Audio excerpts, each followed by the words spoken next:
방금 읽은 말씀은 5월 19일 금요일 날 매일 성경 큐티 말씀이었습니다. 우리는 모든 부분에서 하나님께서 거저 주시는 선물인 은혜를 받기를 간절히 소망하고 있습니다. 하나님의 은혜를 받아서 우리 가정과 자녀와 생업과 또 건강과 인간 관계들 모든 부분에 있어서 형통하기를 모든 성도들이 다 바라고 있죠. 그리고 잘 생각해 보면 실제로 우리 삶의 모든 부분에 있어서 하나님의 은혜를 받고 누리면서 우리는 살아왔습니다. 그리고 앞으로도 계속 그 은혜 가운데서 그렇게 살아가게 될 것입니다. 그런데 사도행전 20장 35절 말씀을 읽어보면 사도행전 20장 35절에서는 분명히 주는 것이 받는 것보다 복되다라고 말씀하고 있습니다.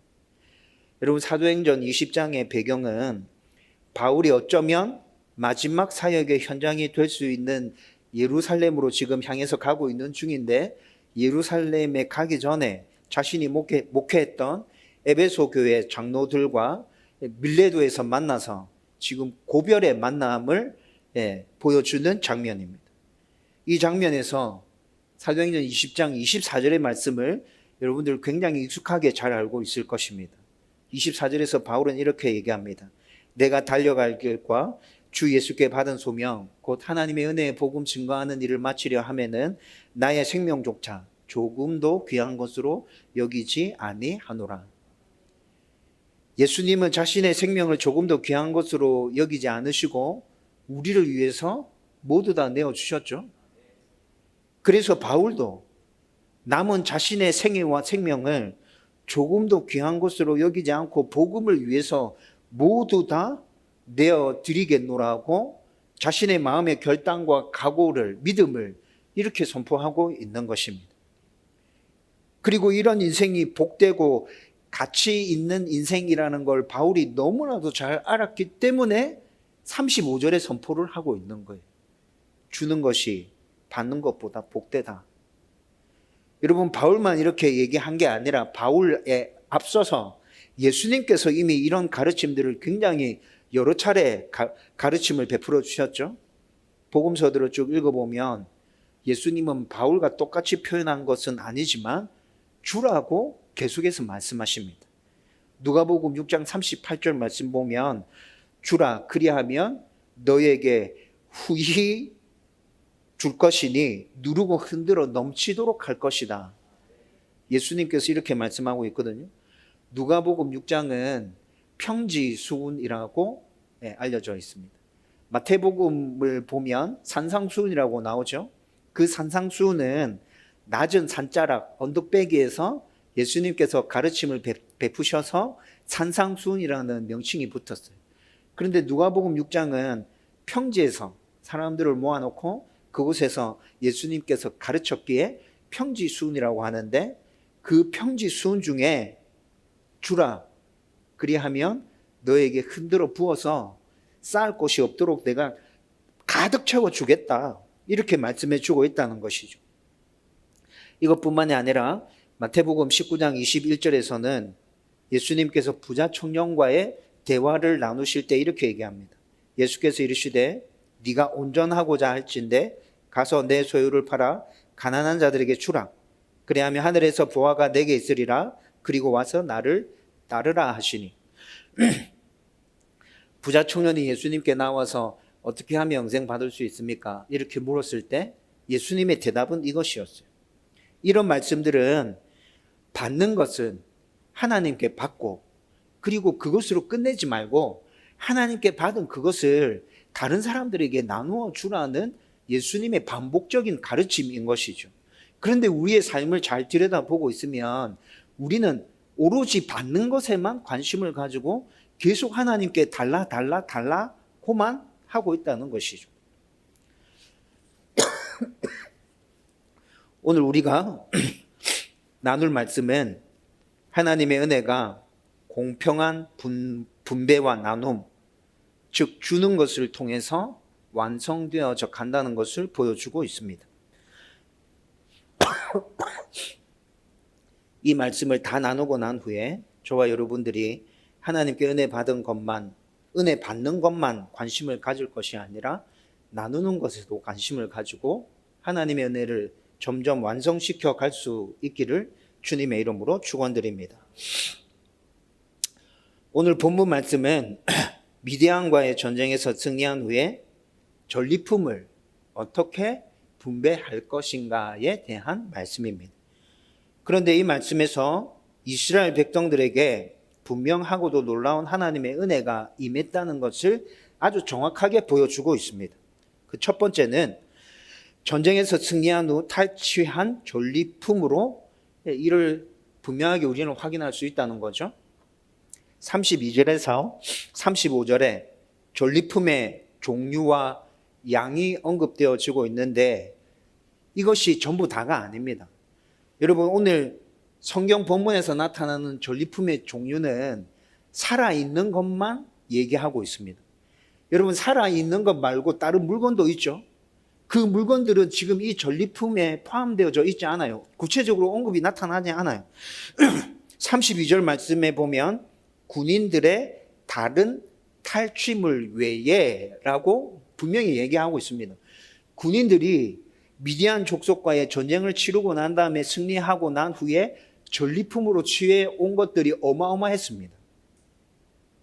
다른 전리품들이 굉장히 많았어요. 대표적으로 50절 이하 말씀을 보면 금에 대한 얘기를 하고 있습니다.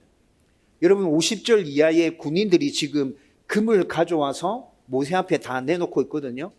여러분, 이 금의 양이 16,750세겔이라고 얘기하고 있죠. 우리가 읽은 본문에서 정확하게 그렇게 얘기하고 있습니다.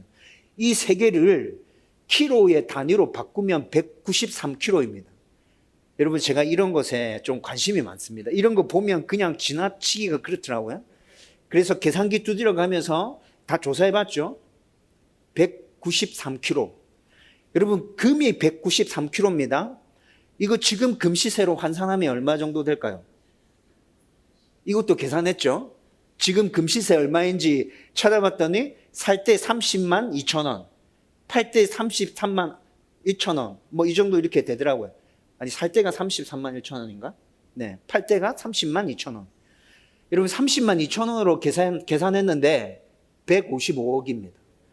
30만 2천 원으로 계산했을 때 155억입니다. 여러분, 오늘 본문에 나타나는 금만 이렇게 됩니다. 그런데 제가 생각했을 때는 물건 중에 금만 탈취해 온 게 아니에요. 분명히 그 물건 중에는 보석도 있었을 것이고 값 나가는 여러 종류의 물건들이 있었을 거예요. 그리고 오늘 생명에 대해서 탈취물 구체적으로 언급되어지고 있죠. 양이 몇 마리예요? 67만 5천 마리, 소가 7만 2천 마리, 나귀가 6만 1천 마리, 사내를 알지 못하는 처녀가 3만 2천 명. 여러분, 이 모두를 돈으로 환산하면 어떻게 될 것 같습니까? 지금 우리가 사용하는 돈으로 환산해도 천문학적인 금액이 되는 겁니다. 여러분, 제대로 된 무기가 있습니까? 이스라엘 백성에게 군대가 있습니까? 제대로 조직된 군대. 이들에게 전략과 전술이 있나요? 그런 거 아무것도 없어요. 그런 거 아무것도 없이 오직 하나님의 은혜로 전쟁에 나가서 그 전쟁에서 승리하고 이렇게 많은 전리품을 챙겨왔다는 것 그 자체가 바로 하나님의 은혜가 이들 가운데 놀랍도록 임했다는 증거입니다. 두 번째로, 전쟁에 출정한 이스라엘 군인 중 전사한 사람이 한 명도 없었습니다. 이것 또한 하나님의 은혜입니다. 여러분, 오늘 우리가 읽었던 48절과 49절 말씀을 읽어보면 천부장과 백부장들이 전쟁에서 돌아오고 난 이후에 각 부대별로 인원을 다 계수합니다. 인원을 계수했는데 깜짝 놀랐어요. 출정할 때 인원 그대로 다시 돌아온 거예요. 한 명도 전사한 사람이 없었다는 것이죠. 여러분, 아무리 월등한 전력 차이가 나는 전쟁이라 할지라도 전쟁이 이렇게 끝날 수 있습니까? 붙었는데 아군의 피해가 한 사람도 없어요. 여러분, 이런 전쟁이 도대체 어떻게 가능한 것입니까? 역사를 뒤져보면 이런 전쟁 찾을 수 없을 거예요. 더구나 지금의 상황은 어떤 상황이죠? 방금 전에도 언급했잖아요. 여러분, 전력을 따져봤을 때 미디안의 전력이 앞섭니까? 이스라엘의 전력이 앞섭니까? 전력을 따져보면 이때 이 상황에서는 미디안의 전력이 월등하게 앞서 있었다고요. 게임이 안 되는 전쟁이었어요. 예? 조직된 군인도 제대로 없고 무기도 없고 전략과 전술도 없는 이 이스라엘 백성들이 자기보다 월등한 전력을 갖추고 있는 미디안 백성과 붙어가지고 전사자 한 명도 없이 압도적인 승리를 거두었다. 여러분, 이 전쟁을 어떻게 설명할 수 있겠어요? 사람의 논리, 사람의 지식, 사람의 지혜로 이 전쟁을 설명할 수 있겠어요? 설명이 안 되는 거죠. 오직 하나님의 은혜였습니다. 하나님의 은혜로 이스라엘 백성들은 이렇게 엄청난 전쟁의 승리를 거둘 수 있었던 것이죠. 여러분, 하나님의 은혜가 이스라엘 백성들 가운데 오늘 본문에서 풍성하게 임하고 있다, 분명하게 확인했죠. 그리고 그들은 이렇게 하나님의 은혜가 자기들 가운데 풍성하게 임한 것을 확인하고 난 다음에 그들은 하나님의 명령에 따라서 이 은혜를 공평한 분배와 나눔으로 모두에게 돌아가게 합니다. 25절에서 31절 말씀 보면 하나님께서 모세에게 구체적으로 말씀하시는데, 탈취해 온 전리품 모두 다 딱 똑같이 둘로 나누어라. 그리고 둘로 나누어서 하나는 전쟁에 출정했던 군인들한테 주고 하나는 이스라엘 백성들한테 줘. 하나님께서 모세에게 이렇게 명령하고 있습니다. 미디안과의 전쟁에 참전한 군인은 각 지파별로 1000명씩, 12지파니까 12,000명이죠. 12,000명이 지금 전쟁에 출정한 군인의 수였습니다. 그리고 남아있는 이스라엘 백성들의 숫자는 대략 몇 명인 거죠? 출애굽할 당시에 대략 한 200만 명 정도라고 학자들이 추측하죠. 40년 광야 생활이 끝나고 난 다음에도 그 숫자는 줄지 않았어요.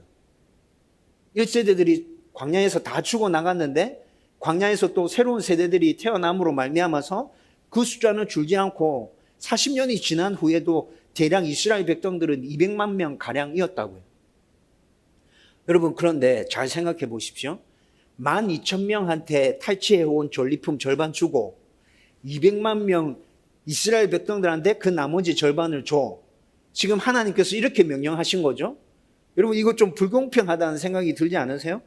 제가 이것도 대충 계산해 봤습니다. 이때 이 당시에는 한 가정에서 자녀들을 되게 많이 출산하는 시스템이었죠. 그래서 대략 작게 잡아서 8인 가정을 기준 삼았을 때 200만 명이면 도대체 몇 가정이 있나? 25만 가정이 있는 거예요.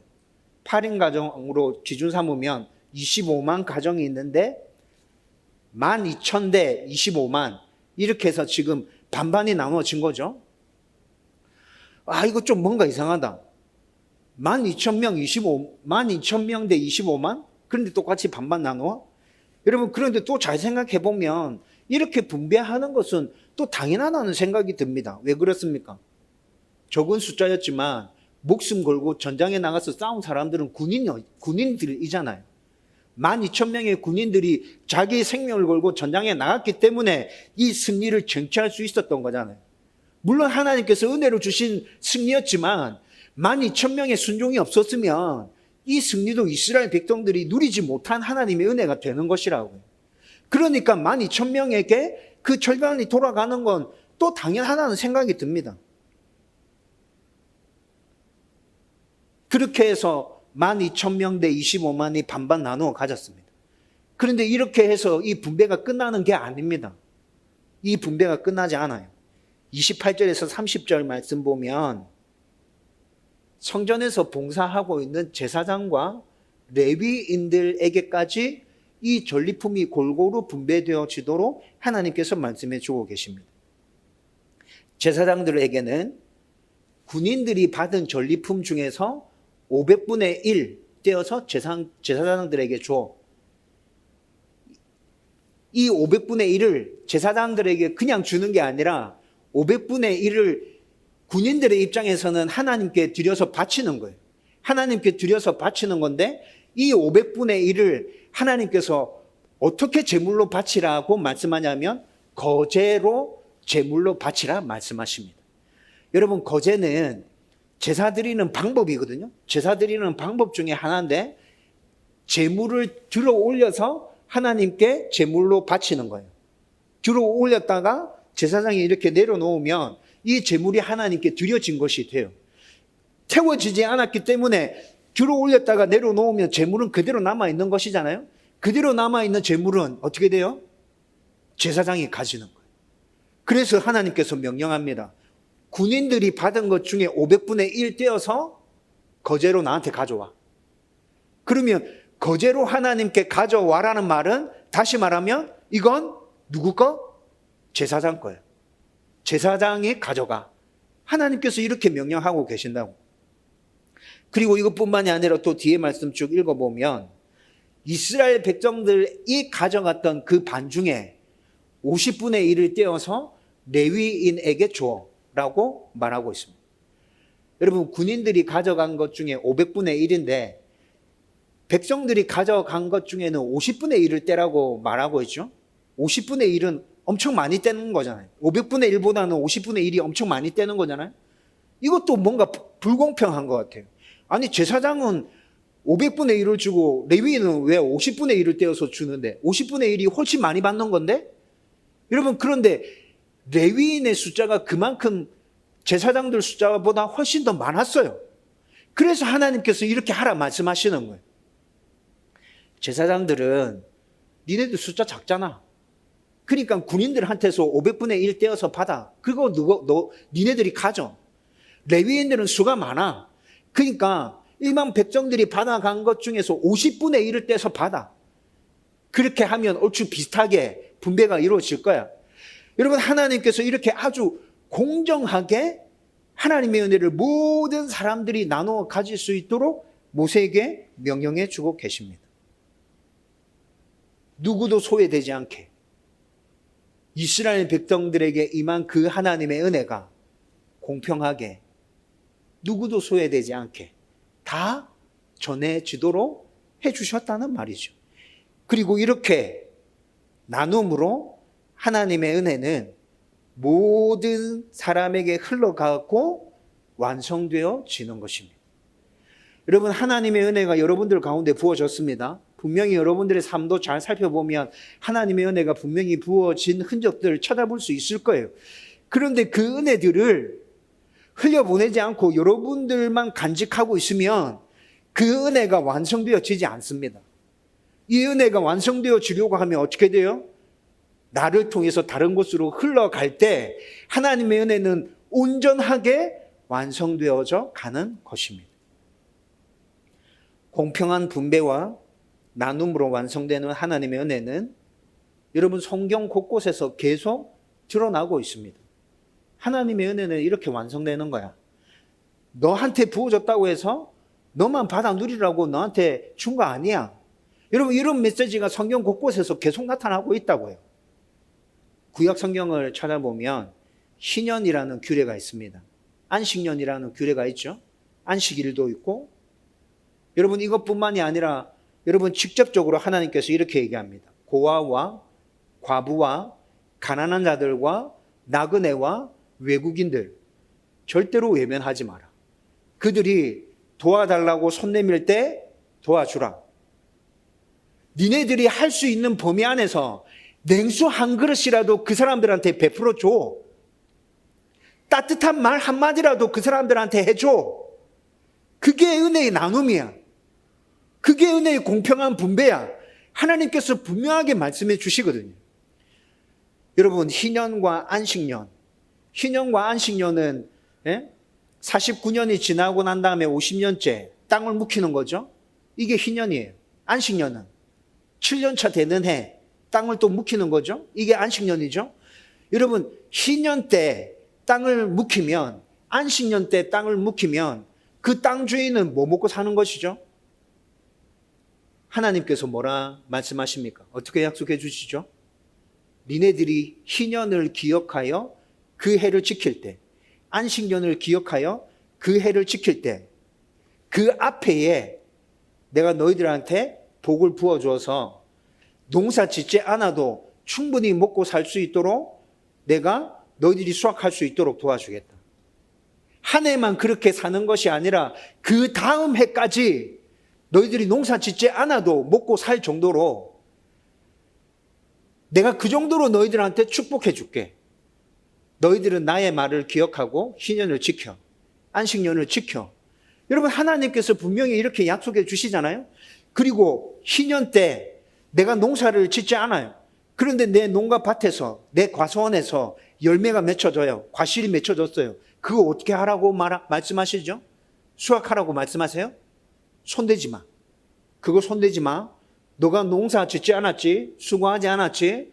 그렇게 맺혀지는 열매들은 모두 다 고아와 과부와 가난한 자들의 것이야. 나그네의 것들이야. 너 하나라도 수확하면 안 돼. 너는 수확하지 않아도 내가 너 입히고 먹이고 너 재울 거야. 너 걱정하지 않아도 돼. 여러분, 하나님께서 분명히 이렇게 얘기하시잖아요. 여러분, 희년과 안식년의 개념 안에는, 안식일의 개념 안에는 분명히 긍휼과 나눔의 개념이 포함되어져 있습니다. 고아와 과부와 가난한 자와 나그네와 외국인을 돌보라는 그 하나님의 말씀 안에는 분명히 은혜를 나눔에 대해서 하나님의 메시지가 강력하게 그 안에 포함되어져 있는 것이라고요. 구약 성경에만 이런 말씀들이 나타나요. 여러분, 초대교회 시절에 폭발적인 부흥이 일어났죠. 성령의 강력한 임재를 받은 예수님의 제자들이, 사도들이 나가서 복음을 선포할 때 복음이 놀라운 속도로 퍼져가기 시작합니다. 하루에 3,000명씩, 수천 명씩 교회로 몰려 들어오기 시작합니다. 여러분, 그런데 그것이 성령의 역사 때문에 가능한 일이었지만, 여러분, 또 한 가지 더 그 일이 가능하게 된 원동력이 있습니다. 그것이 무엇입니까? 초대교회 성도들은 자기 재산을 팔아서 가난한 사람들에게 나누어 주었습니다. 여러분, 제가 생각할 때 성령의 강력한 역사와 함께 그런 나눔이 함께 따라 붙었기 때문에 이 두 가지가 잘 어우러져서 폭발적인 시너지 효과를 냈다, 저는 확신합니다. 여러분, 그래서 최근에 제가 책을 읽으면서 계속 생각하는 것이 교회가 감당해야 될 사역들, 그 사역 중에 근본적인 사역은 긍휼 사역이어야 하구나. 여러분, 이렇게 긍휼 사역을 할 때 우리의 계산과 우리의 판단과 우리의 노래에 따라서 재단합니까? 저 사람은 안 돼. 저 사람은 될 것 같아. 저 사람 도와주면 교회 올 것 같아. 여러분, 이런 생각을 가지고 긍휼 사역을 펼칠 때 하나님 그 긍휼 사역을 기뻐하실까요? 성경에서 말씀하는 긍휼의 개념은 그런 것이 아닙니다. 그냥 도움이 필요하기에, 그냥 힘들어서 손을 내밀고 있기에 도와주라. 믿든지 안 믿든지 그건 그 다음 문제고, 네가 안 도와주면 저 사람 너무 힘들잖아. 어렵잖아. 네가 따뜻한 말 한마디에 안 해주면 저 사람 마음이 무너지잖아. 따뜻한 눈빛 한번 보내주지 않으면 저 사람 너무 괴로워하잖아. 네 안에 임한 은혜 계산하지 말고 그냥 흘려보내줘. 여러분, 이것이 하나님의 메시지라고요. 여러분, 신약 성경에 보면 또 하나님께서 이렇게 나눔을 굉장히 중요하게 가르쳐 주시는 메시지가 또 하나 있는데, 마태복음 25장에 나오는 양과 염소의 비유입니다. 여러분, 우리는 이 양과 염소의 비유를 종말론의 관점에서 이해합니다. 마지막 때 예수님께서 이 땅에 재림하셨을 때 양과 염소로 나눈다. 우리는 이렇게 알고 있죠. 양은 하나님의 말씀에 순종한 자들, 염소는 하나님의 말씀에 불순종한 자들. 그래서 양은 천국에 들어가게 될 것이고 염소는 지옥에 떨어지게 된다. 여러분, 우리는 이 비유를 이렇게 이해하고 있거든요. 그렇게 이해하고 있는 것도 맞습니다. 그런데 저는 이 비유를 오늘 말씀을 준비하면서 좀 다른 관점에서 새롭게 이해하게 되었습니다. 여러분, 양으로 분류된 자들에게 예수님이 이렇게 얘기합니다. 너희들은 내가 굶주렸을 때 나에게 먹을 것 주었다. 목마를 때 나에게 물을 주었다. 나그네 되었을 때 나를 돌봐주었고, 헐벗었을 때 나에게 입을 것을 주었다. 병들었을 때 나를 간호해 주었고, 옥에 갇혔을 때 너희들이 나를 찾아와서 나를 챙겨주었다. 여러분, 양들로 분류된 사람들이 예수님께 묻습니다. 아니, 예수님, 우리가 언제 그렇게 했습니까? 예수님 뭐라 대답하시죠? 작은 소자에게 한 것이 곧 나에게 한 것이다. 여러분, 예수님께서 양으로 분류된 자들이 했던 행동 언급하실 때 거창한 거 얘기하시나요? 굶주릴 때 먹을 것 주었다. 목마를 때 물 한 그릇 주어서 마시게 했다. 나그네 되었을 때 나에게 잠자리 제공해 줬다. 돌봐줬다. 여러분, 잠자리 제공해 주는 건 이때 이 당시에 이스라엘 백성들에게는 지극히 당연한 것이었습니다. 헐벗었을 때 이불 옷 주었다. 여러분, 이것이 우리가 생각하는 거창한 나눔인가요? 네가 할 수 있는 범위 안에서 네가 받은 하나님의 은혜, 작은 사람에게 그렇게 나누어 주는 거, 그거 나한테 한 거야. 네가 한 그 행동, 내가 너한테 부어줬던 그 은혜의 완성을 만들어 가는 거야. 너가 한 행동 정말 귀한 거야. 너 잘했어. 하나님께서, 예수님께서 이렇게 평가하신다고. 염소로 분류된 자들에게 하나님의 형벌이 선포됩니다. 그 이유에 대해서 하나님께서 너희들은 나를 영접하지 않았기 때문에 그래 라고 말씀하시죠. 염소로 분류된 자들이 묻습니다. 아니, 언제 우리가 예수님 영접하지 않았습니까? 예수님을 돌봐드리지 않았다는 겁니까? 예수님 우리에게 오셨으면 우리는 온 마음을 다해서 예수님 돌봐드렸을 겁니다. 여러분, 이렇게 대답하는 염소로 분류된 자들에게 예수님 뭐라 하십니까? 작은 소자에게 하지 않았던 거, 그게 곧 나에게 하지 않은 거야. 굶주린 사람이 너한테 와서 먹을 것 좀 달라고 얘기했을 때 너 안 줬잖아. 물 한 그릇 달라고 했는데 물 한 그릇 주기 싫어가지고, 그거 귀찮아가지고 너 그 사람들 외면했잖아. 헐벗었을 때 입히지 않았고, 감옥에 갇혔을 때 돌봐주지 않았고, 병원에 입원했는데 한 번도 찾아가 보지 않았잖아. 그거 전부 다 나한테 한 거야. 여러분, 이 비유를 이렇게 해석하면 오해하는 사람들이 있을 것 같습니다. 오직 믿음이 아니라 어떻게 행동하느냐에 따라서 구원받는 것이구나. 여러분, 이 비유가 지금 그것을 얘기해 주는 것인가요? 저는 그런 게 아니라 생각해요. 제가 방금 말씀드렸던 대로 해석할 수 있지만, 그렇게 해석한다고 해서 이 비유가 행위로 구원받는다는 것을 우리에게 말씀해 주고 있는 것은 절대 아닙니다. 여러분, 이 비유의 핵심은 행위로 구원받는다는 것이 아니라, 제가 해석한 대로 해석을 한다면 이 비유의 핵심은 은혜 받았다면 그 은혜를 다른 사람들에게도 나누어 주라. 거기에 핵심 포인트가 있다고 저는 생각합니다. 성경 전체를 다 통틀어서 생각해 봐도 이렇게 해석하는 게 저는 틀리지 않다 확신합니다.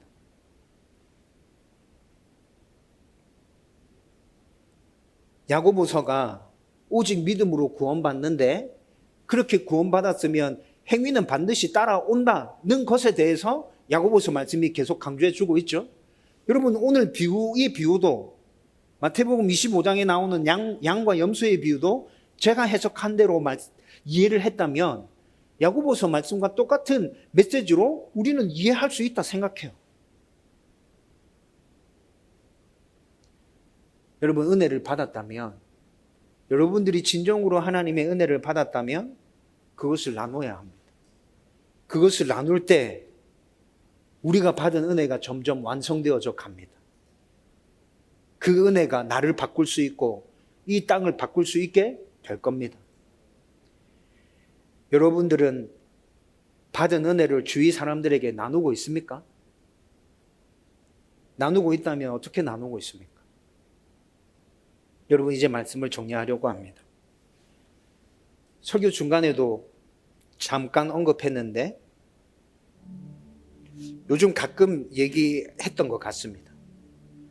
최근에 교회가 감당해야 할 사역 중에서 본질적인 사역이 긍휼이구나.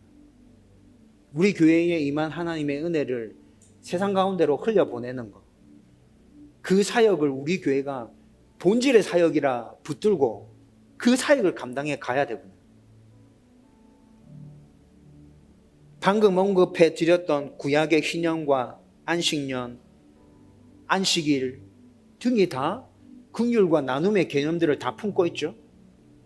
또 구체적으로 고아와 과부와 가난한 자들과 나그네와 외국인들을 돌보라고 구약 성경에서 계속해서 하나님께서 반복적으로 명령해 주고 계시잖아요. 초대교회 시대 때도 자신의 재산을 팔아서 가난한 사람들에게 나누는 그 긍휼과 나눔이 있었기 때문에 사도들이 복음을 선포하기 시작했을 때 폭발적인 복음의 역사가 일어난 것입니다. 여러분, 저는 거룩한 상상을 합니다. 우리 교회가 두동과 영혼과 신앙과 지사와 남문 계속 품어야 된다. 제가 자주 얘기했잖아요. 여러분, 처음에 부산과 경남 품는 교회 처음에 이렇게 생각했거든요. 근데 그거는 지금 현실적인 상황을 생각해 봤을 때 대도 안 한 생각이다. 그건 진짜 너무 거창하고 허황된 망상이다. 여러분, 그런 생각이 들면서 그냥 우리 교회는 지역에 세워진 하나님이 주인이신 교회로 그 세워진 지역을 감당하면 된다. 우리 교회 주신 사명은 그거다. 두동으로 이사 왔으니까 첫 번째 두동을 우리가 품어야 되고, 용원, 신앙, 남문, 지사까지 품는다면 우리 교회는 이 지역에 하나님 주인이신 교회로 설 이유가 충분히 있고 빛과 소금의 역할을 충분히 감당하는 것이고 충분히 우리 교회 사역을 통해서 하나님께서 영광 받으실 것이라는 확신이 들었어요. 그런데 이 지역을 어떻게 품을 겁니까? 긍휼 사역을 통해서, 그리고 복음 전파를 통해서, 전도하는 것을 통해서 우리가 이 지역 사회를 품어야 된다. 우리의 생각과 기준과 판단에 따라서 자를 것입니까? 그렇게 하는 건 진정한 긍휼이 아니라 그랬죠. 그냥 진짜 도움이 필요한 사람이라면 설사 그 사람이 나의 뒤통수를 때린다 하더라도 그냥 힘들고 어려운 상황 가운데 있으니까 도와주는 거예요. 여러분, 이런 도움과 긍휼 사역이 두동의, 용원의, 지사의, 남문의 신앙에 계속적으로 반복적으로 행해진다면 저는 초대교회에서 일어났던 그 폭발적인 부흥의 역사가 오늘 이 시대에도 반드시 일어날 줄 믿고 확신합니다. 거룩한 기대와 소망을 품습니다. 하나님, 우리 교회가 그 사역 감당할 수 있도록 해주십시오. 긍휼 사역을 제대로 감당할 수 있는 사람들 보내주십시오. 재정적으로도 하나님 채워주십시오. 이 지역을 품을 수 있도록 그런 은혜를 허락해 주십시오.